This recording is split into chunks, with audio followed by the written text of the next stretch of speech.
way forward, nikiwa mkaaji wa hapa, msaliwa wa hapa, mfanyi biashara wa hapa,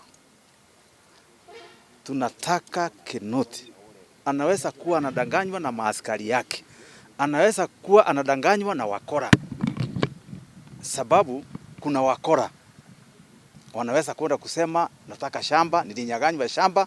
Naomba Kinoti tafadhali, mimi nakaanga hapa na tunakaanga hapa na tuondoke hapa, hiyo watu atuletee hapa au wakuje hapa, sababu hakuna kitu ya kuficha. Waseme namba yao ya shamba ni gani, constituency yao ni gani, ward yao ni gani. Hata sisi tunaweza kusaidia hawa kuliko vile wanaweza saidiwa na Kinoti.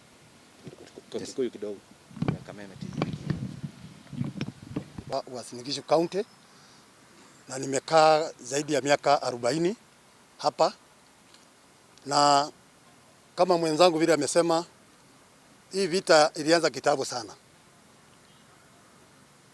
na vita inakuja kwa sababu ya uchaguzi. Nakumbuka 1966 kulikuwa na vita ingine ilikuwa hapa, kwa sababu wakati hiyo ilikuwa KANU na KANDU. Watu ya hapa walikuwa kwa KANDU na sisi tulikuwa kwa KANU, ikawa ni vita. Kutoka hapo ilikuja 1992 baada ya multi-party kukuja, vita ikakuja.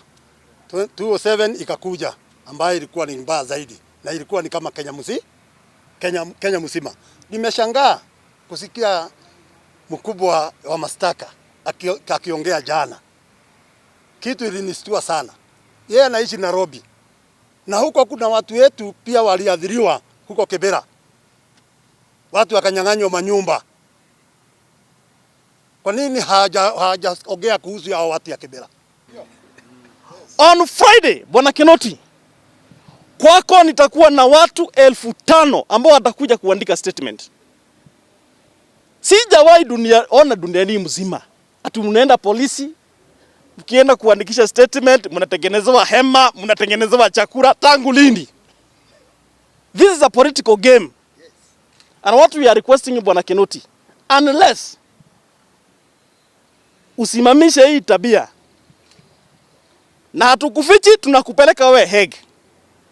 Manake hakuna kitu kibaya kama kuplan.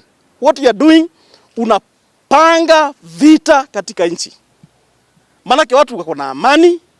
Nimekuja hapa kwa Kalenjin community, nimekula murusik, nimeenda Nyanza, nimekula samaki, nimeenda kila mahali kuna amani. So what you are saying today, watu wasirete siasa kwa hii mambo inayoendelea. Mimi katika hiyo shamba yangu nilichomewa gunia 500 ya mahindi. Na mimi mwenyewe tukiwa na Bishop Kolil ndiye tumechimba sana maneno ya bani katika Uasin Gishu County. Hata tumeenda mpaka Kigari mahali kulikuwa na shida kama hii.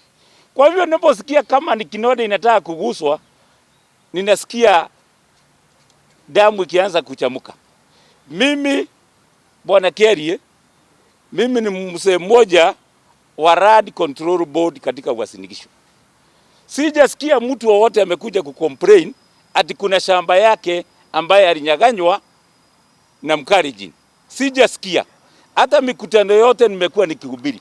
Kama unajua kuna shamba kabisa na ilikuwa yako na umenyaganywa, tafadhali wewe jitokeze mbele tuone vile hiyo shamba yako utafanya nini, utarudishiwa.